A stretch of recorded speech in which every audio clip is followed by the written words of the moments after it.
आज की कथा का प्रारंभ करें।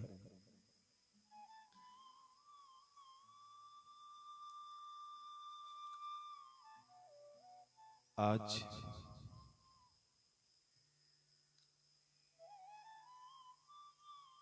दशहरा का के अवसर पर भगवान राम के द्वारा रावण का अंत होता है।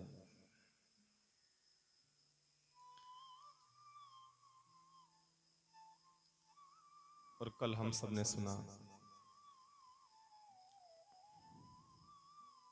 कि रावण किस प्रकार से आया और सीता जी का हरण करके ले गया। जिस रावण के भय से पूरी धरती कांपती थी, जिस रावण के भय से सब देवता कांपते थे, जिस रावण के डर से 9 ग्रह डरते थे, वो रावण जब सीता का हरण करने के लिए आता है तो बाबा तुलसी क्या कहते हैं, क्या पदवी दी है रावण को। बाबा तुलसी ने कहा है कि जिस प्रकार से सोने घर में रसोई के अंदर दरवाजा खुला है, घर का रसोई का दरवाजा खुला है,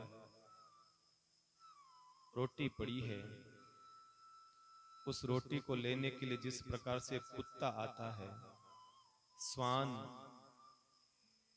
छिप करके आता है, रोटी लेकर के भाग जाता है, इसी ही प्रकार से रावण को बताया है। जिस रावण के भय से सब लोग कांपते थे, वो रावण जब सीता जी के पास में आया था तो डरता डरता भयभीत होता होता आया, क्योंकि रावण भी जानता तो है कि मैं जो करने जा रहा हूं ना, ये है तो गलत है। इतना रावण जानता था। रावण नहीं, कोई भी व्यक्ति हो जब गलत करने जाता है तो डरता डरता भय तो होता ही है, मन में भय तो लगता ही है।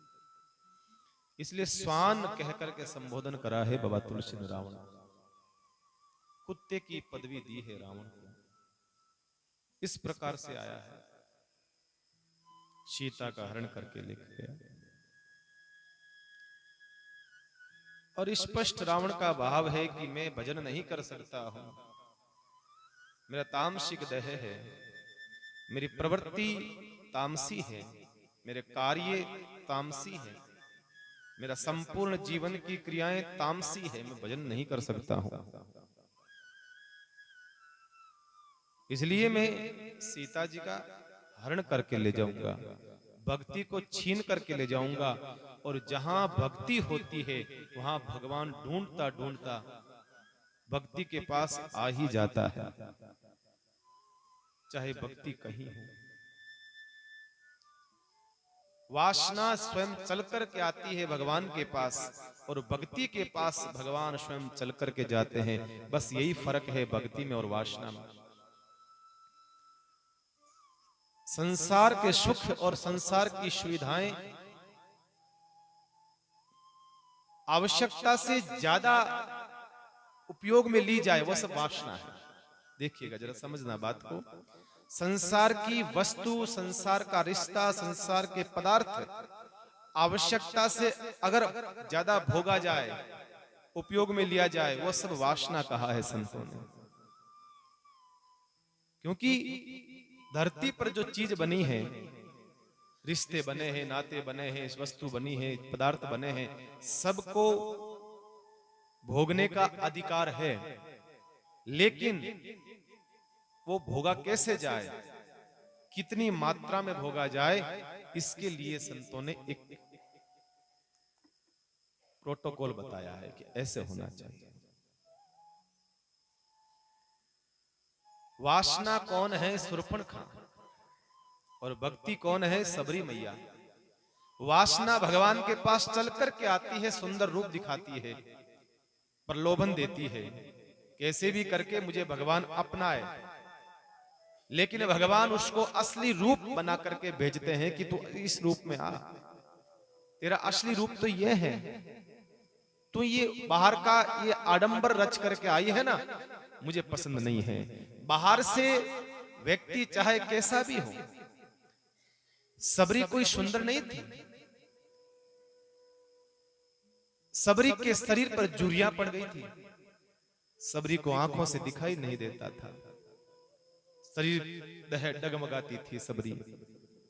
लेकिन फिर भी भगवान राम कहना चाहते हैं, मुझे रिझाने के लिए भीतर की नहीं, बाहर की नहीं, भीतर की आवश्यकता है। इसलिए सबरी कहती रहती है। सबरी का चरित्र हमने सुना है, तो सबरी का जैसा जीवन को हम लोग बना तो नहीं सकते हैं, लेकिन कुछ सबरी के जीवन की कुछ घटनाएं हम अपने जीवन में तो रखें।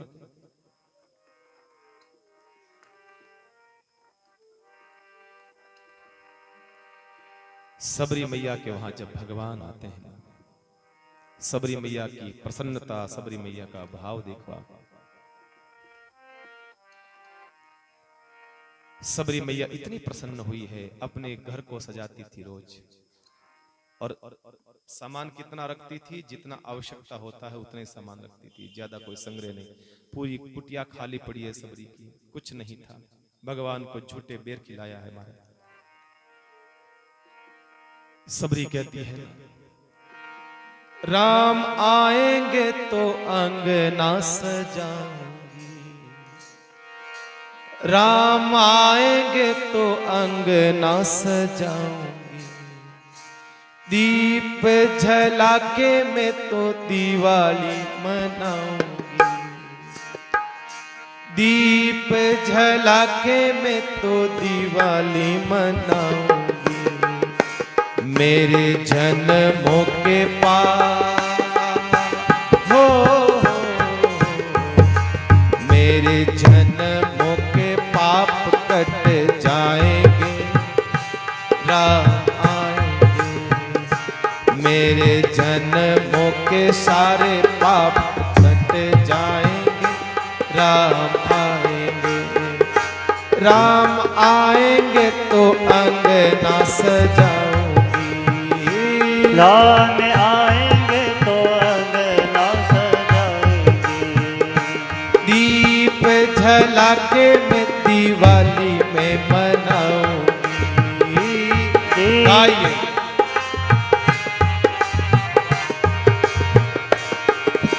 दीप जलाके दिवाली मनाऊंगी, दीप जलाकर दिवाली मनाऊंगी, हे मेरे जन्मों के सारे पाप मिट जाएंगे, राम आएंगे, मेरे जन्मों के सारे पाप मिट जाएंगे, राम आएंगे, मेरी झोपड़ी के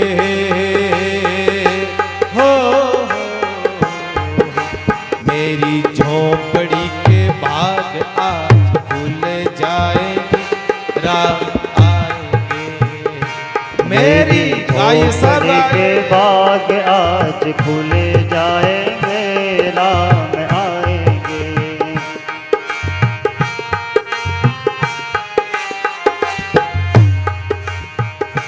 राम आएंगे, आएंगे, राम आएंगे, राम आएंगे, आएंगे, राम आएंगे, हो मेरी झोपड़ी के खुले जाएंगे, राम आएंगे, मेरी झोपड़ी के बाग आज खुल जाएंगे, राम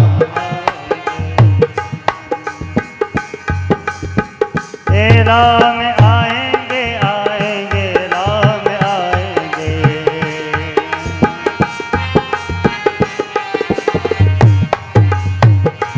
मेरी झोपड़ी के बाग आज खुली जाएंगे, राम आएंगे, मेरी झोपड़ी के बाग आज खुली जाएंगे, राम आएंगे,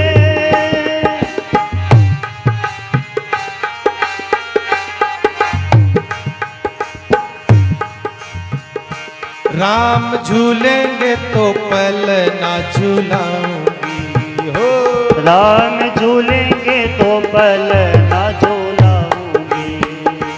राम झूलेंगे तो पल ना झूलाऊंगी हो। राम झूलेंगे तो पल ना झूलाऊंगी। मीठे मीठे में तो भजन सुनाऊंगी। मीठे मीठे में तो भजन सुनाऊंगी। मेरी जिंदगी के ओ मेरी जिंदगी के सारे दुख मिट जाएंगे, राम आएंगे। मेरी झोपड़ी के बाग आज खुले जाएंगे, राम आएंगे। राम आएंगे आएंगे राम आएंगे। राम आएंगे आएंगे राम आएंगे। है मेरी झोपड़ी के बाग आज खुले जाएंगे, राम आएंगे। मेरी झोपड़ी के बाग आज खुली जाएंगे, राम आएंगे।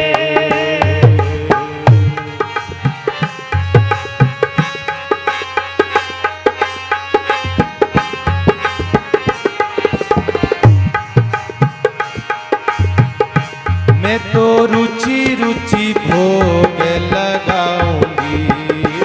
मैं तो रुचि रुचि भोग लगाऊंगी।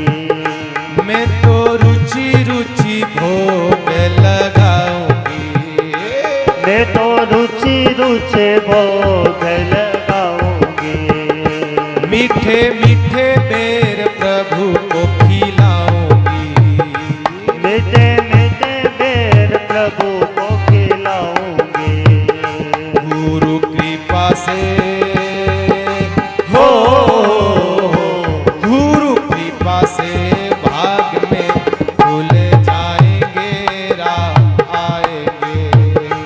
मेरी झोपड़ी के बाग आज खुले जाएंगे, राम आएंगे। राम आएंगे आएंगे राम आएंगे हो। राम आएंगे आएंगे राम आएंगे। मेरी झोपड़ी के बाग आज खुली जाएंगे, राम आएंगे। मेरी झोपड़ी के बाग आज खुली जाएंगे, राम आएंगे।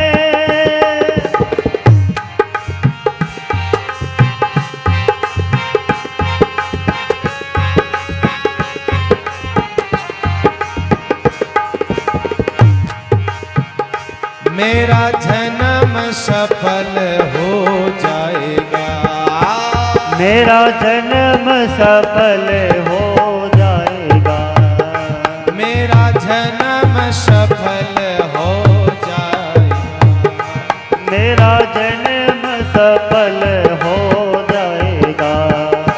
तन झूमेगा और मन गीत गाएगा। तन झूमेगा और मन गीत गाएगा। तन झूमेगा और मन गीत गाएगा। तन झूमेगा और मन गीत गाएगा। संग सीता जी को हो संग सीता जी को प्रभु राम लाएंगे, राम आएंगे। मेरी झोपड़ी के बाग आज खुले जाएंगे, राम आएंगे। राम आएंगे आएंगे राम आएंगे। राम आएंगे आएंगे राम आएंगे।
राम झूलेंगे तो पल ना झूलाऊंगी, मीठे मीठे में तो भजन सुनाऊंगी। मेरी जिंदगी के सारे दुख मिट जाएंगे, राम आएंगे। मैं तो रुचि रुचि भोग लगाऊंगी, मीठे मीठे बेर प्रभु को खिलाऊंगी। गुरु कृपा से भाग मेरे खुल जाएंगे, राम आएंगे। मेरी झोपड़ी के भाग आज खुल जाएंगे, राम आएंगे। राम आएंगे आएंगे राम आएंगे, राम आएंगे आएंगे राम आएंगे। मेरी झोपड़ी के भाग, मेरी झोपड़ी के भाग आज खुल जाएंगे, राम आएंगे, राम आएंगे। आखड़ लिया जाई पड़ी, आखड़ लिया जाई पड़ी, और पंथ निहार निहार। जीबड़ लिया छाला पड़िया प्रभु नाम पुकार पुकार। महाराज सबरी का इंतजार कैसा इंतजार रहा है। बाबा तुलसी कहते हैं अद्भुत इंतजार है सबरी मैया का। इसलिए भगवान सब कुछ छोड़ करके त्याग करके सबको भगवान सीधे सबरी मैया की कुटिया में पधारते हैं सबसे पहले। और वो सबरी मैया किसको धन्यवाद दे रही है? गुरुदेव को। गुरुदेव आप ना होते तो भगवान ना आते, आप नहीं होते तो भगवान नहीं आते। कहते हैं जब सबरी भगवान का इंतजार कर रही थी, भगवान सामने आ गए, सबरी को पता न चला। तो गुरु की चेतना आकाश में विचरण कर रही थी। गुरु की चेतना ने सबरी को इशारा करा कि सबरी चूक मत जाना, भगवान पधार चुके हैं। तब कहते हैं महाराज सबरी देखी राम गृह आए, मुनि के वचन समझ जिए जा। उस मुनि के वचनों को याद करा और तुरंत भाग करके गई और भगवान का दर्शन करा। और भगवान कुटिया में बैठे हैं और भगवान जो है सबरी के बेर पा रहे हैं। सबरी के झूठे बेर हैं लेकिन भक्ति सच्ची है। मैंने पहले भी कहा भगवान भाव नहीं देखता, भगवान पदार्थ नहीं देखता है, भगवान वस्तु नहीं देखता है, भगवान भाव देखता है। भाव प्रधान रहना चाहिए जीवन। भगवान मीठे मीठे बेर खा रहे हैं और चक चक करके दे रही है, कहीं भगवान को खट्टा नहीं लगे। चक चक करके भगवान बड़े भाव से पा रहे हैं। पीछे लखन लाल खड़े हैं। भगवान ने लक्ष्मण को दिया है, लक्ष्मण तुम भी खाओ। लक्ष्मण के मन में कुछ शंका है, कुछ लक्ष्मण ने पाए नहीं। संत कहते हैं लक्ष्मण ने नहीं पाए तो भगवान ने ऐसी लीला करी। लक्ष्मण को बताना चाहते हैं, जगह जगह लक्ष्मण को बड़ी सीख देते जा रहे हैं भगवान की। संत महात्माओं का ऐसा मत है कि वही लक्ष्मण जब वो नहीं खाए वही सरजीवन बूंटी बनकर के लक्ष्मण जी के वापस काम आते हैं। वही बेर पीछे फेंक दिए और इतना दूर गया वो बेर कि वो जो पहाड़ है उस पहाड़ पर गिरा जहां सरजीवन बूंटी की उत्पत्ति होती है। इतना दूर फेंका है। भगवान प्रसन्नता से खाते जा रहे हैं और भगवान ने जो है कहा है सबरी मैया से, हे सबरी मैया, अब मैं आपको नवदा भक्ति के विषय में थोड़ी सी चर्चा करता हूं। मैं आपके माध्यम से, क्योंकि आप तो पूर्ण हैं, नव भक्ति से भी ऊपर आप तो उठ चुकी हैं, लेकिन कलिकाल के लोगों के लिए कुछ ऐसी भक्ति है जो मैं बताना चाहता हूं आपके माध्यम से। सबसे पहला संत कहा है नवदा भक्ति कहूं तो ही पाही, सावधान सुन धरूं मन माही। प्रथम भक्ति संतन कर संगा। सबसे पहली भक्ति जो है बताया है संतों का संग। संतों का संग करें महाराज। ऐसा संत जो जीवन मुक्त हो चुका हो, जिसकी सिर्फ शब्दों में नहीं क्रिया में जिसका जीवन वैसा हो, वो संत कहा गया है। साधु वो ही है जो सद चुका हो, जो सद चुका हो वो साधु है। जिसके जीवन में उसका जीवन चरित्र दिख रहा है, वैसा लगता है कि हाँ वो साधु है। ऐसे संतों का संग लग जाओ। माना कि हम भक्ति नहीं कर सकते हैं, यही भागवत के अंदर आता है, प्रसंग आता है भागवत के भीतर भी। माँ देहूती को भगवान कपिल कहते हैं, हे माँ तुम भजन नहीं कर सकती हो ना? का नहीं, एक काम करो, जो भजन कर रहा है ना उसके संग में लग जाओ, अपने आप लग जाओ। शराबी के पास बैठते हो तो शराब तो थोड़ा बहुत एक दो पेक आदमी सीख जाता है लेना। जुआरी के पास बैठता है तो जुआरी बन जाता है। इसी प्रकार से कोई साधु के पास बैठता है तो निश्चित रूप से थोड़ा बहुत असर आ ही जाता है। तो जो लाइन जा रही है, करंट लाइन में चल रहा है, तो भैया हम लाइन नहीं लगा सकते हैं तो कोई बात नहीं, उस लाइन के अंदर अपना अंगूठा जोड़ दें, हमें भी करंट मिल जाएगा। ऐसा साधु मिले कोई, ऐसा कोई संत मिल जाए जीवन में जो महाराज हमें मुक्त कर दे, हमें मुक्त कर दे, ऐसा कोई साधु मिले कोई ऐसा संत फकीर, मिले कोई ऐसा साधु फकीर, जो पहुंचा दे भव दरिया के तीर, जो पहुंचा दे भव दरिया के तीर।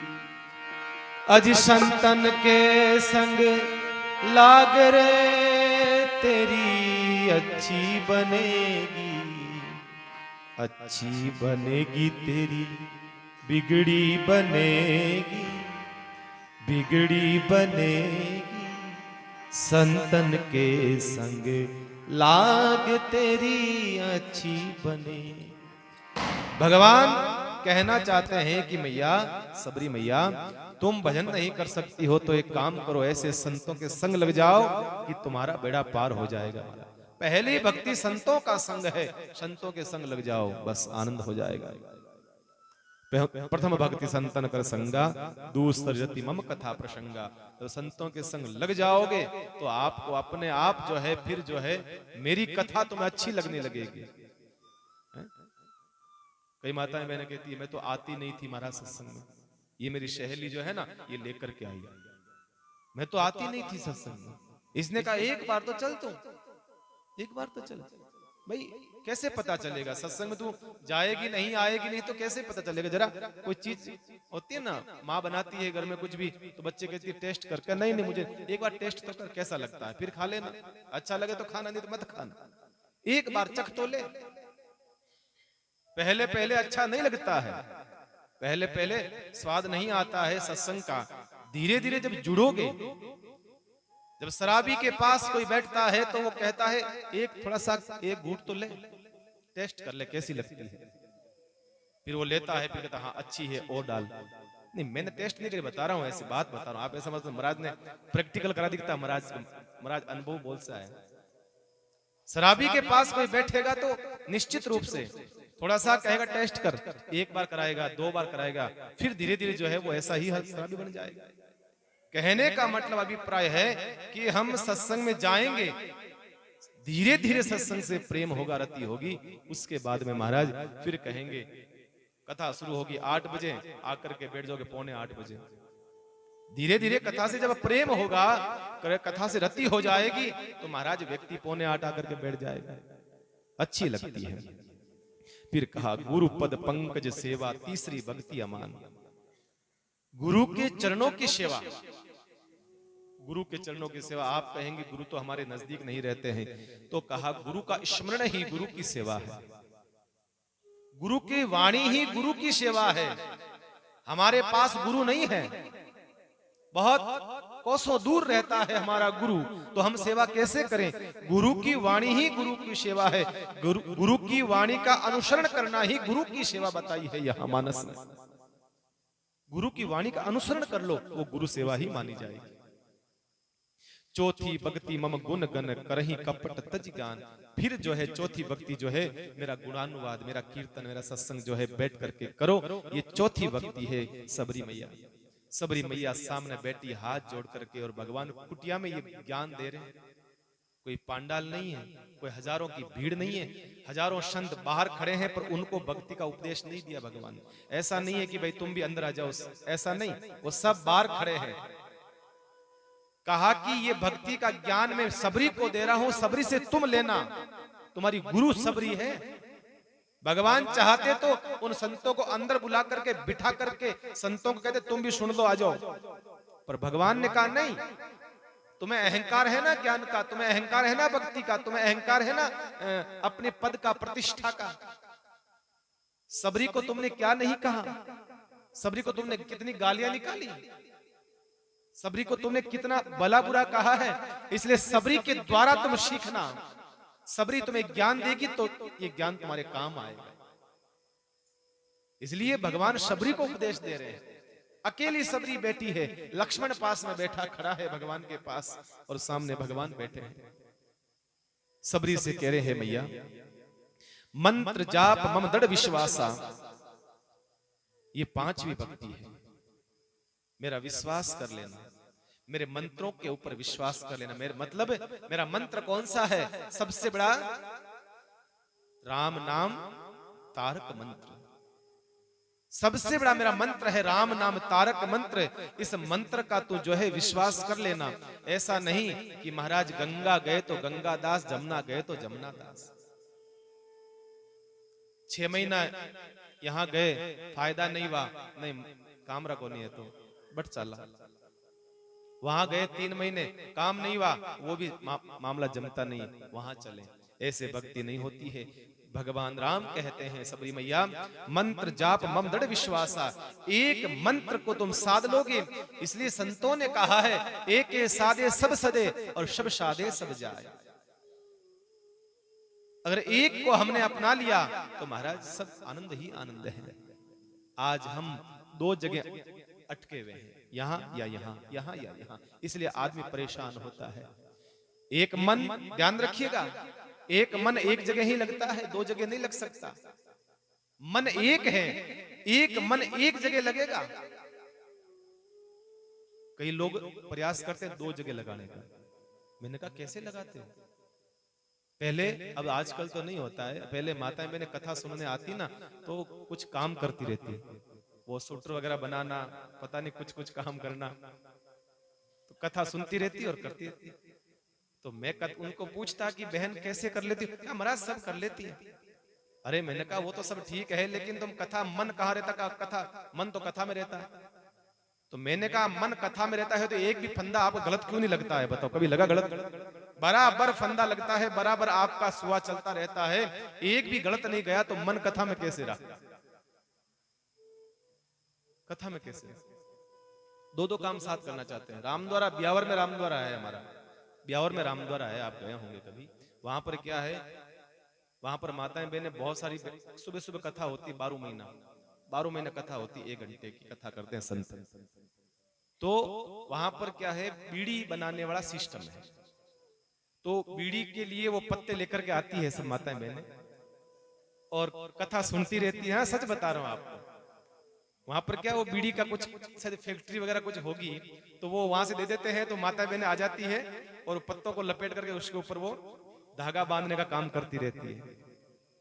मैंने कहा गजब है, दोनों काम एक साथ, दोनों एक चीज एक साथ नहीं हो सकता है। या तो कथा सुनोगे या फिर संसार के अंदर रह पाओगे, दोनों एक साथ कैसे होगा भैया? इसलिए संतों ने कहा है एक मन है, एक ही जगह लग सकता है, और आप प्रयास करते हो कि उस मन को संसार में भी लगा दे, और भगवान में भी लगा दें, ऐसे नहीं होगा। हाँ, संसार में लगाया तो संसार में ही लगाओ, भगवान में लगाया है तो भगवान में ही लगाओ। फिर भगवान में माला में बैठ करके संसार का चिंतन करें, जरा अच्छी बात नहीं है। छठ मम शील वृत्ति बहु कामा कर्मा नित्य निरंतर सहज धर्मा।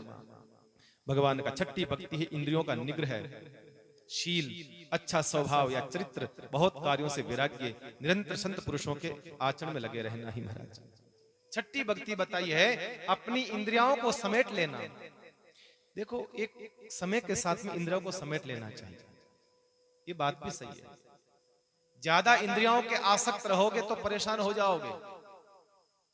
और आदमी जैसे बुढ़ा होता है ना, ज्यादा आसक्त होता है, बहुत आसक्त होता है।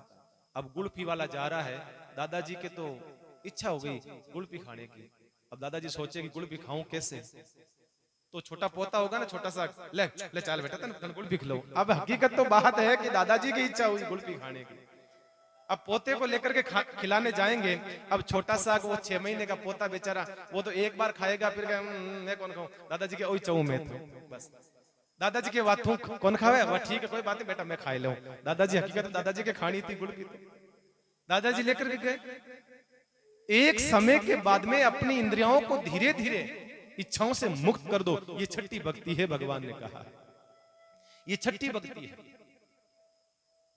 इंद्रियों को जरा समेटना ही भक्ति है। जो इंद्रियाएं संसार की ओर भाग रही है ना, उन इंद्रियों को जरा परमात्मा की ओर लगा लो बस। सातव सम मोहि मैं जग देखा, मोते संत अधिक कर लेखा। देखिए आप कितनी अच्छी बात कही है महाराज। भगवान ने कहा देखो मैया, मैं तुम्हारे लिए नहीं बता रहा हूं, मैं संसार के लिए बता रहा हूं। सातवीं भक्ति है कि मुझ में मेरे को ही सब संसार में दर्शन करो, मेरा ही दर्शन करो सर्व संसार के अंदर। सब गट बैठा मेरा साईया, खाली गट रहा न कोई। सर्वत्र मेरा दर्शन करना ही सातवीं भक्ति है। और ये और बताया है, संत मोते संत अधिक कर लेकर।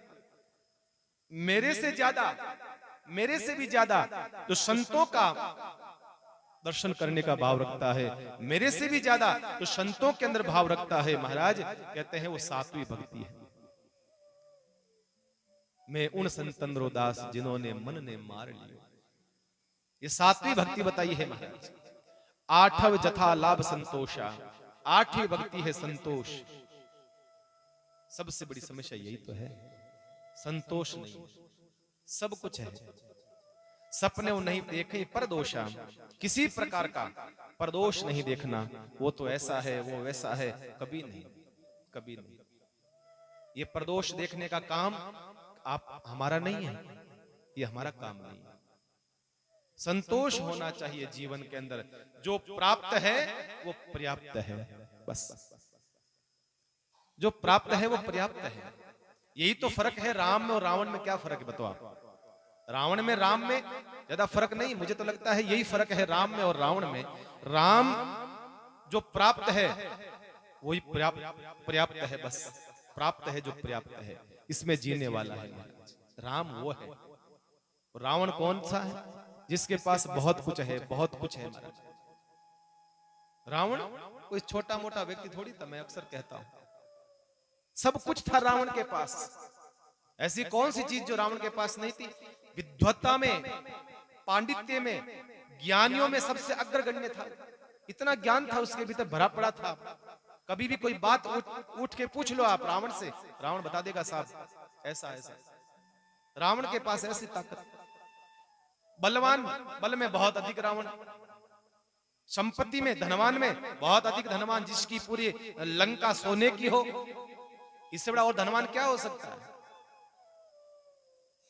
जिस रावण के पास में इतना बड़ा लंबा चौड़ा परिवार, जितना भगवान का नहीं। कितना लंबा चौड़ा परिवार था रावण का, हजारों लाखों उसके परिवार के लोग थे। और जिस रावण के 9 ग्रह, 9 ग्रहों को उसने बंधक बना लिया। शनि को तो पैर देकर के बैठा है, शनि को तो पैर के नीचे रखता है जिस रावण का महाराज। और जिसके पास 5 कन्याओं में सबसे सुंदर मंदोदरी जिसकी पत्नी है, 5 कन्याएं हैं सबसे सुंदर, उनमें भी सबसे सुंदर मंदोदरी उसकी पत्नी है। फिर भी रावण हार गया, फिर भी रावण हार गया। क्यों भाई? क्योंकि रावण फिर भी हार गया क्योंकि राम जो है इच्छाओं से मुक्त है और रावण जो है इच्छाओं के पास में बंधा हुआ है। अपनी पत्नी की सुंदरता नहीं दिखाई दी। शास्त्रों ने यहां पर सीता का नाम नहीं बताया, पंचकन्याओं बताइए आप। सीता का नाम नहीं बताया, द्रौपदी का बता दिया, कुंती का बता दिया, तारा का बता दिया, मंदोदरी का बता दिया, अहिल्या का नाम बता दिया, सीता का नाम नहीं बताया। पंचकन्याएं सुंदरता में ये मंदोदरी भी थी, लेकिन फिर भी वो आसक्त हुआ सीता के पीछे।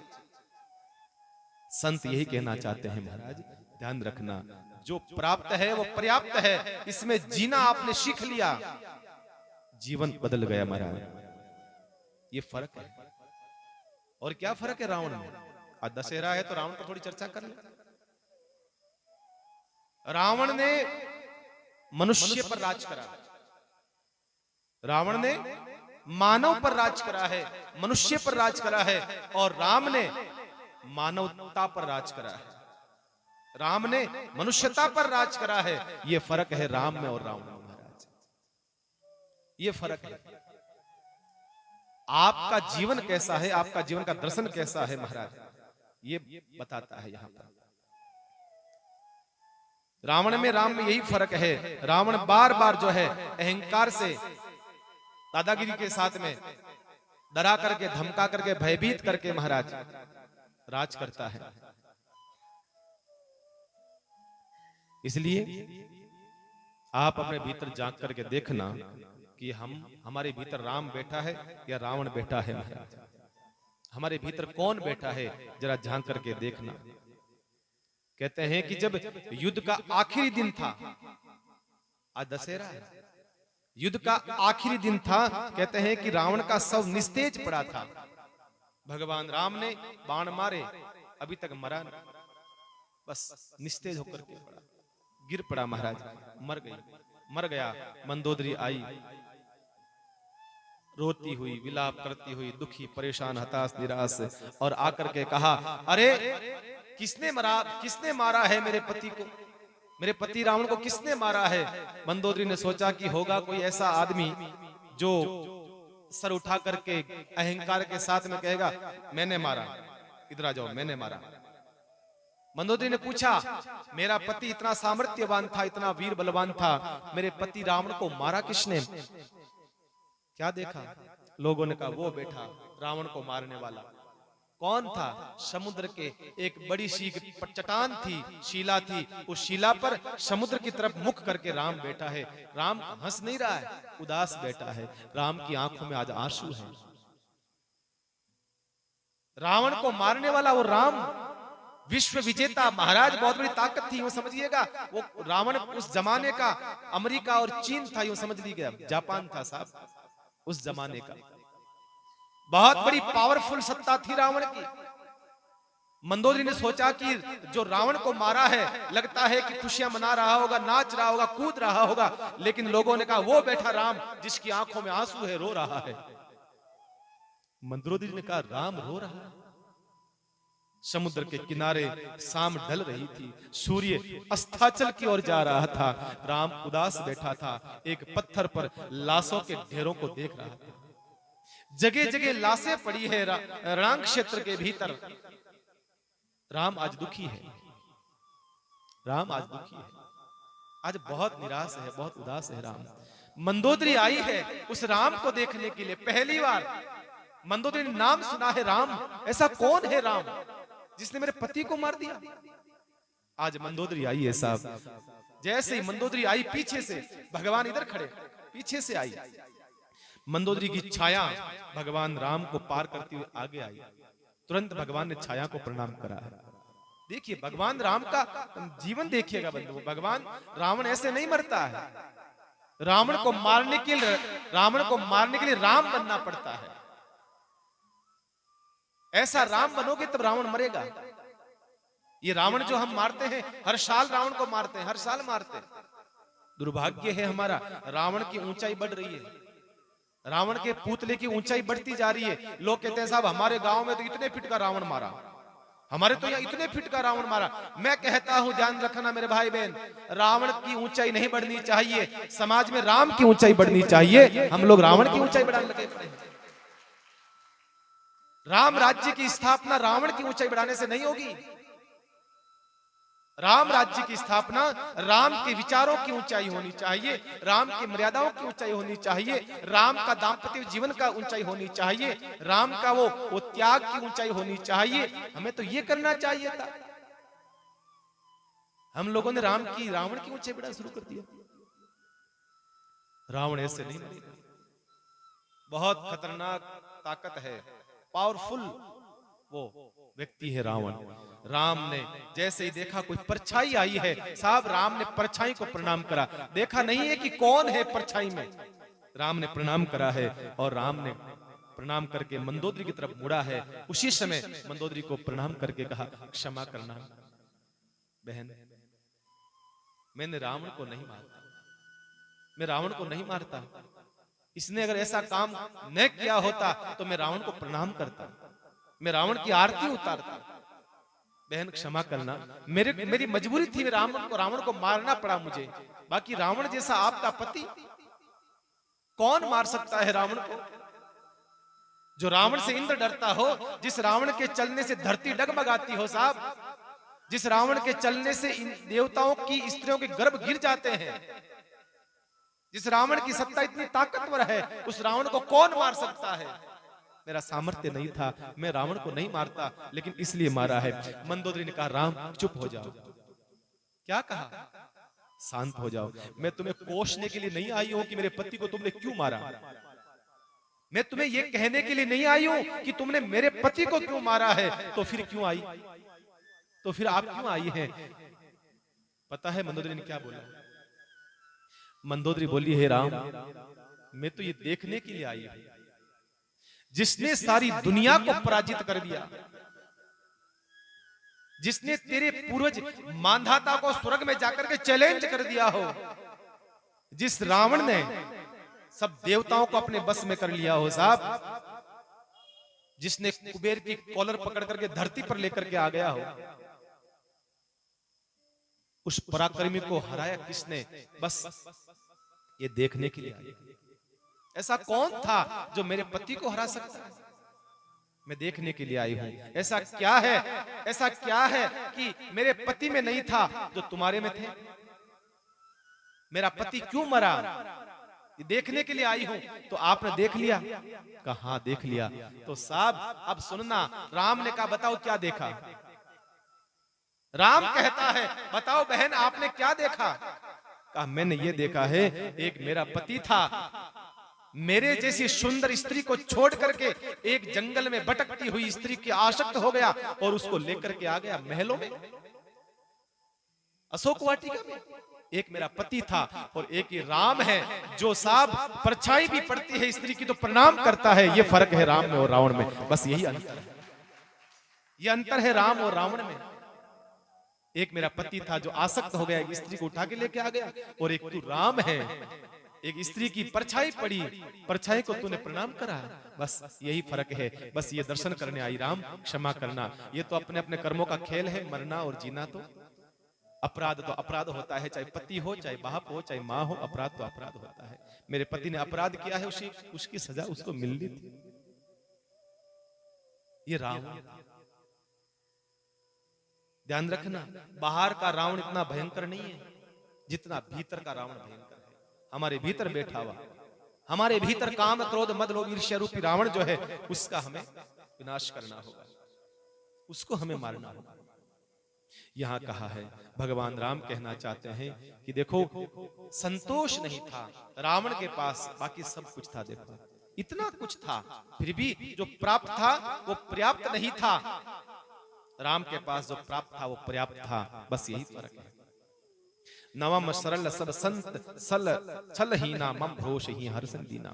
नवी भक्ति है सरलता और सबके साथ कपट रहित बर्ताव करना, हृदय में मेरा भरोसा रखना और किसी भी अवस्था में हर्ष और विषाद न होना। बस ये नवमी भक्ति है महाराज। कपट रहित, सबके साथ बर्ताव करना, कपट रहित, किसी प्रकार का मन में कपट मत रखना। बस यही एक भक्ति है, यहां शबरी मैया को भगवान कहते हैं, इसे भक्ति कहा है। और सच बात है, कोई भी शास्त्र हो, कोई भी वेद हो, कोई भी उपनिषद हो, आपको एक ही पाठ पढ़ाएगा, कपट रहित भजन करो, बस कपट नहीं रखना चाहिए मन में, किसी प्रकार का अहंकार नहीं, कपट नहीं। यहाँ भगवान राम ने जैसे ही उपदेश दिया है, तुरंत शबरी मैया ने हाथ जोड़ा है भगवान के सामने, हाथ जोड़ के प्रार्थना करी है, महाराज धन्य हो गई, अब बोलो मैया और क्या चाहिए आपको, बस आप कहो तो मैं आपकी और उम्र बढ़ा दूं, आप कहो तो और जिंदा रखूं, आपको कहा नहीं, अब भगवत प्राप्ति हो गई है, अब बस भगवत धाम की प्राप्ति हो जाए, भगवत धाम। और भगवान के सामने बैठ गई। भगवान ने कहा मैया अब हमें सीता का पता बताओ। भक्ति से ही भक्ति का रास्ता भगवान पूछता है। शबरी मैया भक्ति है और भक्ति से भक्ति का रास्ता पूछते हैं भगवान राम। तो कहते हैं उसी समय शबरी मैया ने कहा एक काम करिए, आप यहाँ से ऋषिमुख पर्वत जाइए, जहां पर आपको सुग्रीव मिलेगा, वहां हनुमान जी से मित्रता करिएगा और वहां से आपको आगे की डायरेक्शन मिलेगी। सीधा नहीं बताया, वाया वाया, आप सीधा वहां जाइए, वहां से वहां जाइए। भक्ति जो है भक्त तक भेजती है। भक्त कौन है? हनुमान जी महाराज। भक्ति भक्त तक भेज देती है। और भगवान के ही सामने अपने ही प्राणों को कहते हैं भगवान के चरण समर्पित करा, और भगवान यहां से विदा होते हैं और भगवान आगे निकलते हैं। बाबा तुलसी कहते हैं शीर है ऋषिमुख पर्वत की तरफ पधारते हैं। वहां से ऊपर बैठा सुग्रीव, बाली का भाई, बाली से डरता था, घबराता था, इसलिए 5-15 अपने बानरों को रखता था अपने पास में सुरक्षा के लिए। उसमें एक हनुमान नाम का बानर था जो बड़ा ही बड़ा भगवान का लाडला भक्त है। हनुमान जी विशेष थे, उसके लिए खास थे, उस पर विश्वास करता था हनुमान जी पर। हनुमान जी से कहा लगता है हनुमान जी मुझे लग रहा है कि वो 2 जो वनवासी आ रहे हैं ना, लगता है कि उनको भेजने वाला भी बाली है। बाली ने भेजा है, जाओ पता करो, मैं बता देना, अगर उसने भेजा है तो मैं यहाँ से भाग जाऊंगा, मैं निकल जाऊंगा। कहा ठीक है। कहते हैं गया है, हनुमान जी नीचे गए हैं ब्राह्मण का रूप बनाकर, ब्राह्मण बनकर के गए। भगवान राम से जब मिलना हुआ, भगवान राम ने अपना परिचय दिया है। सबसे पहले भगवान अपना परिचय देते हैं। देखिए आप, भगवान ने उनका परिचय नहीं मांगा, ध्यान रखिएगा। कभी भी बड़े लोगों के पास में जब भी जाओ, अपना परिचय स्वयं दो सामने वाले को, उसका परिचय मत ले, उस पहले से परीक्षण मत करिएगा। हम अपना परिचय दें, अपना नाम, अपना गांव, है ना। कभी कभी लोग जाते हैं किसी के बड़े के पास में, संत के पास में भी आएंगे तो महाराज जानो कौन जानो, मानो नाम जानो, अरे भाई तो महाराज करनो का नाम भूल गया हूं तो भूल गए, बस भूल गए, हमें पता था भूल जाओगे। लोग सीधा कह देते हैं बताओ नाम क्या हमारा। फोन करते हैं ना कई लोग, भगत लोग फोन करते हैं, हाँ राम जी राम, हाँ बताओ हम कौन बोल रहे हैं। अरे भाई मैंने कहा अब याद नहीं आ रहा है। नहीं नहीं ये थोड़ी होता है, बताओ। कभी भी सामने वाले से परिचय लेने की आवश्यकता न पड़े। कभी किसी व्यक्ति के साथ बड़ा हो या कैसा भी हो, अपना परिचय स्वयं दीजिएगा, मैं ये बोल रहा हूं, मैं ये बोल रहा हूं। भगवान ने देखिएगा राम जहां भी गया है सबसे पहले अपना परिचय दिया है, मेरा नाम राम है, मैं दशरथ का बेटा हूं, अयोध्या का राजकुमार हूं। सीधा सीधा बिल्कुल भगवान राम ने परिचय दिया। हनुमान जी पहचान गए, भगवान राम को गले लगाते हैं और भगवान को लेकर के सीधे ऊपर आते हैं हनुमान जी महाराज। सुग्रीव से भगवान ने मैत्री करी है और कहते हैं महाराज अग्नि की साक्षी में रख करके, और सुग्रीव से भगवान ने सारी घटना बताई तो सुग्रीव ने वो आभूषण ला करके बताए हैं। कहा प्रभु ये आभूषण। अब भैया अब ट्रेन जो है इलेक्ट्रिक बनेगी, देखना आपने, क्योंकि रावण तक जाना अपने को। इतने दिन तक तो अपने विस्तार से कथा सुनी बड़े प्रेम से, अब ब्रॉडगेज गाड़ी बनाना पड़ेगा, तभी हम रावण को मार पाएंगे आज। तो यहां सुग्रीव के साथ मित्रता होने के बाद में सुग्रीव ने वो आभूषण बताए हैं मां सीता के। भगवान राम देख करके अश्रु आ जाते हैं भगवान राम की आंखों में। लक्ष्मण से कहते हैं लखन देखो तो सही, ये देखो ये बिछिया है, ये कंगन है, ये वो है, ये है। लक्ष्मण जी ने कहा प्रभु मुझे माँ के आभूषणों का कुछ भी पता नहीं है, चरणों के जो आभूषण है वो बता दो, मैं पहचान जाऊंगा। क्योंकि लक्ष्मण जी महाराज ने अपने भाभी का चेहरा भी नहीं देखा था, इसलिए चरणों पर ही नजर रहती। आभूषणों को पहचान करके भगवान राम ने कह दिया, हाँ यही आभूषण है, भैया तुम बताओ यहाँ क्यों रहते हो। तो सारी राम कहानी सुनाई। मेरा भाई बाली है, बड़ा दुष्ट है, हमारे जितना प्रेम किसी में नहीं था, बहुत प्रेम था हमारे भीतर, लेकिन क्या करें, दुर्भाग्य से हमारे प्रेम को नजर लग गई किसी की। अब महाराज हम दुश्मन हो गए, भाई भाई एक दूसरे को देखना नहीं चाहते, भयंकर कट्टर दुश्मन है हम एक दूसरे के। मेरे को मारा है, इतना मारा है, इतना मारा है, का तेरे को क्यों मारा, क्या घटना घटी है। तो महाराज कहते हैं कि एक राक्षस था किष्किंधा के अंदर, एक बार आया, बाली को ललकारने लगा। तो बाली ने महाराज उसके साथ युद्ध करा। युद्ध करते करते बहुत समय बीत गए, भागते भागते कहते हैं दोनों एक गुफा में घुस गए। गुफा में घुसने के बाद में काफी दिन तक युद्ध चलने लगा। मेरे को कह करके गया था कि 15 दिन तक मैं लौट के नहीं आऊं तो समझना कि मैं मर गया। मैंने इंतजार करा, 15 दिन करा, 1 महीना इंतजार करा, बाली नहीं आया। गुफा के अंदर से खून की धारा बही, मैं समझ गया कि मेरा भाई मारा गया, अब मेरा उम्र है। मैं तो एक बड़ी शीला रख करके उस गुफा के द्वार पर मैं लौट के आया और लोगों ने जबरदस्ती राजा बना दिया। लेकिन पीछे बाली तो मरा ही नहीं, जिंदा था, लौट के वापस आया और मेरे को बहुत मारा, मेरी पत्नी को छीन लिया। मैं भागा भागा भटकता रहा सब जगह, लेकिन कोई शरण नहीं। ये ऋषिमुख पर्वत पर इसको श्राप है, बाली यहाँ आ नहीं सकता, इसलिए मैं अपने बानरों के साथ रहता हूँ। ये समस्या है, मेरी पत्नी को छीन लिया। भगवान राम ने कहा सेम टू यू, दोनों की समस्या एक ही है। तेरी समस्या है सो मेरी समस्या है, मेरी पत्नी को भी छीन लिया, तेरी पत्नी को भी छीन लिया। अब एक काम कर, मैं तेरी सहायता करता हूं, तू मेरी सहायता कर, मैं तेरी मदद करता हूं, तू मेरी मदद कर। तेरी पत्नी मैं दिलाऊंगा, मेरी पत्नी तू दिला दे। कहा ठीक है, बताइए क्या करना है। भगवान का चिंता मत करो, अब तुम्हारा कार्य करते हैं। और भगवान ने कहा मैं बाली को मारूंगा। जो भाई की पत्नी स्वयं छीन कर रख लेता है उसको तो मारने योग्य ही है। छोटे भाई की पत्नी पुत्री के समान होती है। का चिंता मत कर, मैं मारूंगा उसको। कहा महाराज जानते नहीं हो आप, बाली को मारोगे आप, जानते हो बाली को। यहाँ थोड़ा सुग्रीव को संशय होता है भगवान के ऊपर। कहा भाई जानने के लिए क्या करना पड़ेगा। कहा परीक्षा लेऊंगा। कैसे लेओगे। एक ताड़, 7 ताड़ के पेड़ थे, बड़े बड़े पेड़, कहते हैं कि एक साथ में इनका छेदन कर दो, बाण निकाल दो, मैं समझ जाऊंगा बाली को मार सकते हो। भगवान ने करके दिखाया, विश्वास हो गया, बात भी सच है।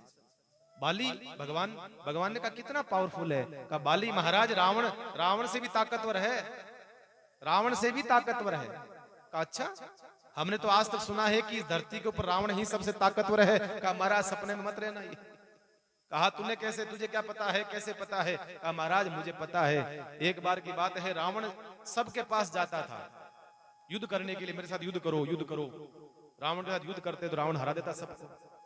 एक बार बाली जो है सूर्य की उपासना कर रहा था, बाली सूर्य का भक्त था, सूर्य की उपासना कर रहा था। तो रावण आया।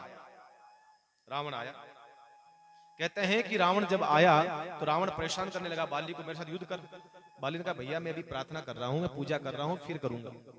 रावण ने कहा नहीं नहीं, कब सब काम छोड़, पहले युद्ध कर मेरे साथ। बाली ने कहा भाई देख प्रार्थना कर रहा हूं, डिस्टर्ब मत कर, प्लीज शांत हो जा। रावण माना नहीं महाराज। बाली को क्रोध आया, बाली ने रावण को पकड़ा और पकड़ करके अपनी कांख में दबा दिया। 6 महीने तक कांख में दबा रहा, 6 महीने तक कांख में दबा रहा। तो छूटा कैसे। एक दिन की बात है, मेरे भाई जो है बाली ने भगवान सूर्य को जल चढ़ाने के लिए हाथ ऊंचे करे, तो जब खाक ऊंची हुई तो निकल करके भागा। ये ताकत रावण की, ये है ताकत रावण की महाराज, कोई खास नहीं है रावण। बाली के सामने क्या है रावण। इसलिए और आप कह रहे हो मैं मार दूंगा। कहा चिंता मत कर, मैं मारूंगा। भगवान ने विश्वास दिलाया, जा तू युद्ध कर, ललकार बाली को जाकर के ललकार। आज युद्ध करने गया है, बाली को ललकार रहा है। बाली आया, खूब पिटाई करी। भगवान ने कहा चिंता मत करना, मैं पीछे खड़ा रहूंगा, छुप करके मारूंगा। क्योंकि बाली को वरदान था कि जो भी सामने तेरे सामने आएगा उसकी आधी ताकत तेरे अंदर आ जाएगी। बड़ा गजब का फायदा था रावण में, बाली में ये बहुत अच्छी क्वालिटी थी साहब, कि जो भी युद्ध करने तेरे सामने आएगा उसकी आधी ताकत तेरे अंदर। तो भैया कौन मर सकता है, बाली को कौन मारेगा, फिर कोई नहीं मार सकता। तो भगवान का छुप करके मारूंगा मैं बाली को। इसलिए भगवान छुप गए और आज दोनों को भेजा है युद्ध करने के लिए। लड़ाई करी, खूब लड़ाई हुई भयंकर, खूब पिटाई करी सुग्रीव को, पटक पटक के मारा सुग्रीव को, हालत खराब हो गई। सुग्रीव ने सोचा भगवान अब मारेंगे बाली को, अब मारेंगे बाली को। शाम हो गई, सूर्य अस्त हो गया, युद्ध खत्म हुआ, वापस करहाता हुआ वापस आया। भगवान से कहा प्रभु मरवा नहीं था तो ऐसे ही बोल देते, धोखा क्यों दिया, पहले ही बोल देते हैं। ये देखो अब घाव हो गए जगह जगह। भगवान का कोई बात नहीं, आजाद नमक तपा, सुबह वापस जाना था। कहा नहीं नहीं प्रभु अब नहीं जाऊंगा। कहा जाना पड़ेगा भाई, अब कल मारेंगे। कहा कैसे? कहा तेरे गले में डाल दूंगा माला, मैं पहचान जाऊंगा कि तू ही सुग्रीव है।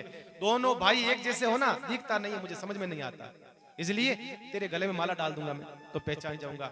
आज जो है सुग्रीव गया है युद्ध करने के लिए, जब हारने लगा तो भगवान समझ गए हार जाएगा। भगवान ने बाण मारा, एक ही बाण में बाली को महाराज घायल कर दिया, नीचा गिर पड़ा। उसी समय बाली ने कहा ओहो मुझे तीर मारने वाला छुप करके कौन है? राम भाग करके पास में आए रावण से। बाली ने कहा वाह राम, नाम तो सुना था मर्यादा पुरुषोत्तम, पर तुम तो छुप करके बाण मारने वाले निकले। अरे तुम्हारे गुरुजी ने ये सिखाया, तुम्हारे वशिष्ठ ने ये सिखाया है, तुम्हारे माँ बाप ने ये सिखाया है छुप करके बाण मारना, ये अपराध है। आपको सुग्रीव प्यारा है, मैं आपका दुश्मन हो गया। तब सारी बात भगवान ने कही है, तूने जो अपराध किया है उसका फल तुझे मिला है, तुझे फल मिला है। उसके बाद वो भगवान को पहचान गया। सुग्रीव का हाथ भगवान के हाथ में दिया, कहा प्रभु मेरे जैसा ही ताकतवर ये अंगद है, मेरे जैसा ही मेरा पुत्र अंगद है, इसको आप संभालिएगा और मैं आपके परम धाम जा रहा हूँ। ऐसे करके देते हैं बाली ने अपने प्राण छोड़े, बाली मर गया। उसके बाद में बाली की जगह सुग्रीव को राजा बनाया गया और भगवान ने कहा देख भाई सुग्रीव अब तू राज कर, क्योंकि चतुर्मास लग गया 4 महीने का, अब हम कुछ नहीं करेंगे, हम ऋषिमुख पर्वत पर जाकर के भजन करेंगे, साधन सुमरन करेंगे, इसलिए तू राज कर। 4 महीने के बाद लौट करके आना, आकर के हम पता लगाएंगे सीता जी का, तेरी पति मैंने तुझे दिला दी, आगे का कार्य तुझे करना है। 4 महीने के बाद में कहते हैं सुग्रीव आया, पहले लक्ष्मण जी को भेजा उसको डराने के लिए, भूल गया था भगवान का कार्य करने के लिए, लक्ष्मण जी को भेजा तो फिर बाली सुग्रीव भाग करके आया और सेना को तैयार करा है, चारों दिशाओं से सेना को बुलाया है, सब सेना तैयार होती है और सेना तैयार होकर के भगवान के पास आती है और भगवान से कहा प्रभु अब आदेश करो क्या सेवा करनी है। सुग्रीव ने तैयार करी सेना, बंदरों को, जो भी बंदर थे, जहां भी बंदर थे, क्योंकि सुग्रीव बंदर था तो बंदरों की सेना थी, कोई मानव तो था ही नहीं, रीछ और बांदर 2 ही थे। सब सेना आ गई, तैयार हो गई, उसके 4 अलग अलग डिवाइडेशन हुए, 4 टुकड़ियां बनाई, उत्तर दक्षिण पूर्व पश्चिम चारों भागों में भेजने के लिए। दक्षिण दिशा की तरफ जो सेना भेजनी थी, पता था कि इधर ही रावण गया है, तो उधर विशेष करके जामवंत जी है, अंगद जी महाराज है और हनुमान जी महाराज है, विशेष करके चुने हुए लोगों को भेजा गया। तो जाने लगे, उसी समय भगवान ने अपनी अंगूठी जो है, भगवान अपनी जो है मुद्रिका जो है भगवान ने महाराज प्रदान करी, कले जाओ। और कहते हैं उस समय की घटना है, जब हनुमान जी महाराज जाने लगे तो भगवान हनुमान जी को बुला करके अलग से सारी बात जो है विशेष सूचना देने के लिए कहा है और हनुमान जी महाराज रवाना होते हैं। ढूंढते ढूंढते ढूंढते 1 महीने का समय दिया गया था, लेकिन यहाँ पर कहते हैं 25 दिन बीत गए, लेकिन पता नहीं लगा। आगे कहते हैं आगे संपाति जो है वो आया, उससे भेंट होती है। संपाति ने कहा महाराज, संपाति कौन? जटायु का भाई संपाति। उसने बताया कि मैं यहाँ से देख रहा हूँ, क्योंकि गिद्ध दृष्टि बहुत दूर की दृष्टि होती है, मैं यहाँ से देख रहा हूँ कि सीता जी अशोक वाटिका में है और वहां जाकर के तुम पता लगा के आ सकते हो, जाकर के आ सकते हो। और यहाँ से सीधे समुद्र तट पर आते हैं। अब समुद्र तट पर चिंता हो जाती है कि अब पार कौन किए, पार कौन करे समुद्र को, इतना लंबा चौड़ा 100 कोस लंबा चौड़ा महाराज, योजन का लंबा चौड़ा समुद्र कौन पार करे। सबने कहा भाई इतना मैं कर सकता हूँ, मैं 400 मैं 100 कोस जा सकता हूँ, किसी ने कहा मैं 150 कोस जा सकता हूँ। अब 400 कोस का समुद्र कौन पार करे महाराज। सब अपनी अपनी ताकत बताने लगे। उसी समय पीछे बैठे जामवंत जी ने कहा, जामवंत बचन सुहाए सुनी हनुमंत हृदय अति भाई। जामवंत जी ने हनुमान जी से कहा, हनुमान तुम किसका इंतजार कर रहे हो, तुम्हारे भीतर ताकत ही तो है। हनुमान जी को श्राप था कि उनकी ताकत उनको जब याद दिलाई जाती थी तब उनकी ताकत आती थी, ये श्राप था हनुमान जी के अंदर। ऐसे ताकत तो बहुत थी हनुमान जी में, ताकत की कोई कमी नहीं थी, पर बताना पड़ता कि आपके अंदर ये ताकत है, टैलेंट है, आगे बढ़ो, तब हनुमान जी तैयार होते। हनुमान जी जय श्री राम कह करके तैयार होते हैं और उड़ान भरते हैं समुद्र के भीतर। मैनाक नाम का पर्वत आता है, हनुमान जी को रोकता है, लेकिन हनुमान जी महाराज कहते हैं नहीं नहीं नहीं, अभी नहीं रुकना है, जब तक भगवान का काम नहीं हो जाता है। राम काज कीने बिनु मोह कहाँ विश्राम, जब तक भगवत कार्य न हो जाए तब तक मैं रुक नहीं सकता हूं। आगे बढ़ते हैं उसको छोड़ करके हनुमान जी महाराज, और आगे जाते हैं। सर्पों की माता सुरसा आ जाती है, वहां पर कहते हैं सुरसा से मिलना हुआ, अपना मुख में भगवान हनुमान जी लेना चाहती थी, लेकिन 400 कोस का मुंह फैला दिया। हनुमान छोटे होकर के हनुमान जी महाराज चले जाते हैं। जस जस सुरसा बदन बढ़ावा, तांस दून कपि रूप दिखावा। वहां पर अपनी बुद्धिमत्ता का परिचय दिया और सीधे जो है आगे बढ़ते हैं। तो कहते हैं एक राक्षसी आकाश में रहती थी, जो आकाश में उड़ने वाले पक्षियों की परछाई को पकड़ लेती थी। उसने हनुमान जी को पकड़ा, उसका अंत करा हनुमान जी ने। सीधे लंका में गए, लंकिनी दरवाजे पर बैठी थी, लंकिनी को भगवान हनुमान जी ने एक मुष्टि का प्रहार करके उसका उद्धार करा है महाराज। अब पता कैसे लगाएं, रात्रि का समय हो गया, पूरे लंका में ढूंढा तो कहते हैं राम आयुध अंकित ग्रह शोभा बरने न जाई। सवेरा होता है, उस समय विभीषण जी का घर मालूम चलता है।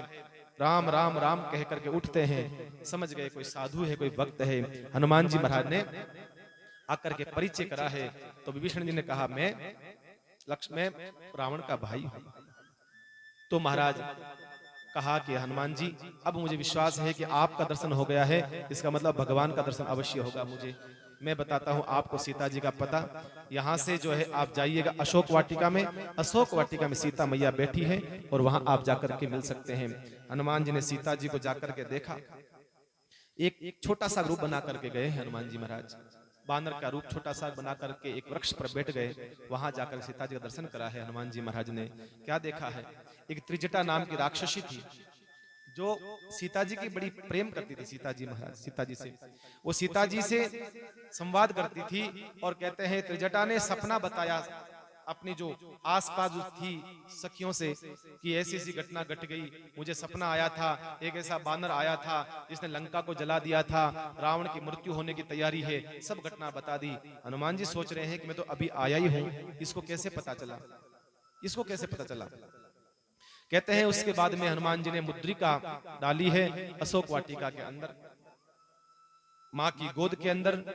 माँ ने सोचा कहां से आई है मुद्रिका, और उसी समय समझ गई कोई न कोई भगवान का दूत आया है, और तुरंत भगवान हनुमान जी सामने प्रकट हो जाते हैं, सारी राम कहानी सुनाते हैं। और उसके बाद में हनुमान जी ने पूरी अशोक वाटिका उजाड़ दिया। अक्षय कुमार आया, उसको भगवान हनुमान जी ने मारा। उसके बाद मेघनाद आया जो हनुमान जी को बांध करके नागपास में लेकर के रावण की सभा में लेकर के आया, और वहां रावण का और हनुमान जी का संवाद होता है। और वहां पर हनुमान जी की पूंछ में आग लगाने के लिए बात होती है, आग लगाई गई पूंछ में, और हनुमान जी जय श्री राम कह करके वहां से उड़ान भरते हैं, पूरी लंका में आग लगा देते हैं और पूरी लंका धू धू करके जलती है। एकमात्र विभीषण जी महाराज का घर नहीं जला, पूरी लंका जल गई, विभीषण जी का घर नहीं जलता है। क्यों? क्योंकि महाराज जब आग लगाई जा रही थी तो सबके घर से कपड़ा और सबके घर से तेल आया था। सिर्फ एक विभीषण का घर ऐसा था जिसके घर से न तो कपड़ा आया था पूंछ पर लपेटने के लिए, ना तेल आया था, इसलिए सब घर जल गए, विभीषण जी का नहीं जला। हनुमान जी कहना चाहते हैं भाई देखो भाई, कभी गांव में कोई कार्यक्रम होता है तो जिस घर से चंदा मिलता है सबको जाके देना पड़ता प्रसाद, भाई ये लो भंडारे का प्रसाद भाई तुम्हारे घर का चंदा आया है तो प्रसाद सबको देना पड़ता है ना। तो भाई सब लंका के राक्षसों घर से चंदा मिला था, तेल और कपड़ा, विभीषण के वहां से नहीं आया। तो वह इस प्रकार से कहते हैं वापस जला करके आए हैं सीता जी के पास में। सीता जी ने चूड़ामणि उतार करके दी है, जाकर के कहा वापस जाकर के कह देना जल्दी पधारो भगवान, मैं इंतजार कर रही हूँ, विलंब मत करना। और आकर के सीधे समुद्र तट पर आकर के सीधे मिलते हैं अपने सभी वानर के साथियों से, और मिलकर के सीधे भगवान के पास जाते हैं। भगवान से कहते हैं प्रभु अब जल्दी चलिए, अब विलंब ना करिए, सीता आपका इंतजार कर रही है। तुरंत भगवान समुद्र के तट पर आते हैं। 3 दिन तक समुद्र से प्रार्थना करते हैं रास्ते के लिए, पर समुद्र ने रास्ता नहीं दिया। रास्ता नहीं दिया तो भगवान तीर धनुष लेकर के मारने लगे। उसी समय समुद्र प्रकट होता है, प्रार्थना करता है कि आप इसके ऊपर पुल बनाइए। भगवान से कहा पुल बनाइए। नल और नील नाम के 2 बानर हैं आपके पास में, उन बानरों को आप आदेश करिए, वो महाराज पुल बनाएंगे और पुल बना करके आप पधारिए वहां से। इस प्रकार से कहते हैं राम पुल बना करके सीधे लंका पधारते हैं। लंका में सुबेल नाम का पर्वत था, उस पर्वत की तलहटी में भगवान ने अपना सारी सेना को निवास दिया है और वहां पर पर्वत के ऊपर रावण का साम्राज्य चलता था महाराज, अखाड़ा था रावण का। रावण रोज कुश्ती करता था। किसके साथ कुश्ती करता था? रावण बड़े बड़े हाथी थे, हाथियों के लंबे लंबे दांत होते थे, तो रावण के साथ और तो कोई ताकतवर नहीं था, तो हाथियों के साथ युद्ध करता था, हाथियों के साथ। तो वो ऊपर अखाड़ा था सुबेल पर्वत के ऊपर। बाबा तुलसी कहते हैं इतना ताकतवर था। कहते हैं कि लंका में आने के बाद भगवान ने फिर एक बार और अंगद को भेजा, जाकर के रावण को समझा दो, अभी भी वक्त है, अभी भी वक्त है, रावण को समझा दो कि भाई सीता को छोड़ दे, क्यों लड़ाई करनी है, झगड़ा करना है। राम का धैर्य देखिएगा आप बंधुओं, राम जितना धैर्य किसी के अंदर नहीं मिलेगा आपको। जगह जगह राम बातें कौन सी करता है, समझा इस पूजा इसकी, भाई झगड़ा नहीं होना चाहिए, लड़ाई नहीं होनी चाहिए, शांति से काम होना चाहिए। अंगद को भेजा, अंगद से जाकर के कहा तुम समझाओ। अंगद गया है, रावण को समझाने लगा, तो रावण नहीं माना, मैं ऐसा हूं, मैं वैसा हूं, मैं ये हूं, तुझे पता नहीं है मेरा नाम रावण है। देखो घमंडी आदमी होता ना, बार बार अपना परिचय बार बार देता है। कई लोग हमारा नाम वो है, हाँ तू जानता नहीं है, मेरे पिताजी वो है, मेरे चाचा विधायक है, मेरा वो है, मेरा ये है, मेरा वो है। अपना परिचय जो बार बार देता है, समझना कि उसमें कोई ताकत नहीं है। रावण बार बार कहता था मेरा नाम नहीं जानता है, मैं रावण हूं। अंगद ने कहा हाँ हाँ तू रावण जानता है, तुझे सब जानते हैं, तू वही रावण है। कहा तू किसका बेटा है? कहा कि मेरे बाप को नहीं जानते आप हैं? मेरे बाप को आप नहीं जानते क्या? कहा कौन है? कहा मेरा बाप का नाम है किष्किंधा का राजा बाली था। रावण डर गया, अरे हाँ हाँ ठीक है सुना होगा। सुना नहीं, 6 महीने तू दबा रहा, वही मेरा बाप है। तू भूल गया, इतना जल्दी भूल गया? 6 महीने तू दबा रहा मेरे पिता की काक में। हाँ हाँ ठीक है चुप रहे बस। तो महाराज अंगद ने कहा रावण इतना अहंकार करता है, ये कर दूंगा वो कर दूंगा, और जय श्री राम बोल करके उद्घोष करके अंगद ने कहा रावण अगर तेरे अंदर ताकत है, तेरी सभा में जितने लोग बैठे हैं, अगर तेरे अंदर ताकत है तो ये पैर गाड़ दिया वहां पर, जय श्री राम कह करके इस पैर को जो उठा देगा, सीता को हम हार जाएंगे। समझना, सीता को हम लेकर के नहीं जाएंगे, हम हमारी सेना लौट करके चली जाएगी, हमारे पैर को उठा देगा जो देख ले। कहते हैं सारी बड़े बड़े योद्धा बैठे थे, कोई हिला न पाया अंगद के पैर को। रावण उठ करके आया, पकड़ने लगा पैर, उसी समय अंगद ने हटा दिया। अंगद ने कहा नहीं नहीं नहीं नहीं, तू मेरा पैर पकड़ेगा और तुझे राम मारेंगे, फिर तेरी ताकत कहां, फिर मेरे राम का नाम कैसे होगा? तेरे को मारना बड़ी बात नहीं है, पर मैं चाहता हूं कि रावण राम के हाथों से मरे, मैं ये चाहता हूं, इसे तुझे छोड़ा माफ करा जा। जैसे ही कहते हैं पैर मारा धरती के ऊपर, रावण के 10 मुकुट नीचे गिर गए, 10 के 10 मुकुट नीचे गिर गए।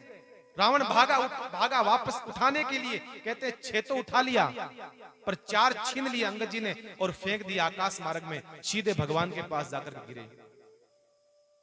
अंगद कहना चाहता है कि हे रावण 10 मुकुट की आवश्यकता नहीं है, तेरे तो 6 मुकुट ही ठीक है, क्योंकि 4 पदार्थ धर्म अर्थ काम और मोक्ष, ये 4 चीजों में तेरे को आवश्यकता ही नहीं है, इनके तू योग्य नहीं है।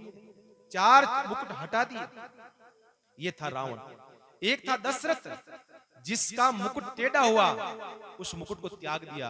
एक रावण था 10 मुकुट गिर जाते हैं फिर उठा लेता है, ये रावण। रावण ये होता है, स्वीकार नहीं करता है अपनी हार, कभी स्वीकार नहीं करता है साहब। और रावण ने, अंगद ने बहुत समझाया, रावण में नहीं माना, अंत में भगवान के पास लौट करके आया। वापस अंगद ने कहा महाराज मानेगा नहीं, युद्ध अनिवार्य है, युद्ध ही अंतिम परिणाम है और कोई फल परिणाम नहीं है। और कहते हैं उसके बाद में विभीषण जी जो है रावण को समझाने के लिए आए, भैया अभी भी वक्त है, मान जाओ, पर विभीषण जी को लात मार कर अपमानित करा। विभीषण जी सीधे भगवान के पास आते हैं, भगवान की शरणागत होते हैं, भगवान के पास आए, लंकेश कह करके उनको पदवी दी है लंका की, और समुद्र का पानी लेकर के तिलक कर दिया, तुम लंकेश हो आज के बाद। राजा बना दिया, एक राजा के जीवित होते हुए भी राजा बना दिया। ये भगवान राम का सामर्थ्य था साहब, ये सामर्थ्य था। राम जानता था कि मैं रावण को जीत लूंगा, कॉन्फिडेंस, फुल कॉन्फिडेंस, ये राम का ही हो सकता है। राजा बना दिया महाराज विभीषण को। और कहते हैं इस प्रकार से युद्ध अनिवार्य हो गया, युद्ध प्रारंभ होता है। कहते हैं पहले ही दिन रावण की आधी सेना खत्म। अब साहब लगे पड़े हैं इतने सारे बानर, बड़े बड़े बानर, छोटे मोटे बंदे बड़े बानर, सब राक्षसों खा खा कर खत्म कर दिया। माल्यवंत ने समझाया। कहते हैं दूसरे दिन वापस युद्ध शुरू होता है तो महाराज मेघनाद को भेजा गया। मेघनाद बहुत पावरफुल। कौन मेघनाद? जो इंद्र को जीत ले महाराज, इतना ताकतवर था। कहते हैं लक्ष्मण और मेघनाद का युद्ध होता है और लक्ष्मण को शक्ति लगी, मूर्छित कर दिया। तो हनुमान जी महाराज सुषेण नाम के वैद्य को लेकर के आते हैं और वैद्य ने कहा सरजून लेकर के आओ, जाओ। हनुमान जी महाराज जो है सरजून लेकर जाते हैं। काल नेमी मिलता है राक्षस बीच में, उसका उद्धार करके हनुमान जी लौटते हैं सरजून लेकर के और कहते हैं वापस लक्ष्मण जी को जीवित करते हैं। फिर युद्ध होता है, फिर लक्ष्मण जी महाराज ने उसका उद्धार करा। फिर कुंभकर्ण को जगाया गया, कुंभकर्ण जागा है, भयंकर युद्ध होता है और कुंभकर्ण को भी भगवान ने उद्धार करा है महाराज। कुंभकर्ण भी मारा गया। इस प्रकार से कहते हैं अब जो है रावण की जो है सेना और रावण बस ये बचे हैं। अब भगवान राम जो है आए हैं रणांग क्षेत्र के अंदर, भयंकर युद्ध हो रहा है। राम चल रहे हैं पैदल और रावण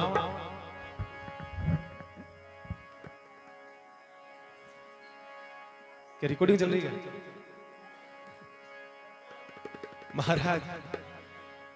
यहां पर कहते हैं कि राम चल रहे हैं पैदल और रावण बैठा है रथ के अंदर। उसी समय विभीषण ने कहा महाराज ये रावण मरेगा कैसे, क्योंकि आप तो पैदल चल रहे हो और रावण बैठा है रथ के ऊपर। भगवान ने कहा चिंता मत करो, मेरे पास भी रथ है, वो धर्म रथ है। मैं धर्म के रथ पर बैठा हूँ, मैं नीति के रथ पर बैठा हूँ और वो अनीति के रथ पर बैठा है। फर्क बस इतना ही है और ज्यादा फर्क कुछ नहीं, बस और कोई फर्क नहीं। इसलिए कहा है चिंता न करो। फिर भी विभीषण ने बहुत ज्यादा कहा, तब भगवान ने रथ मंगाया।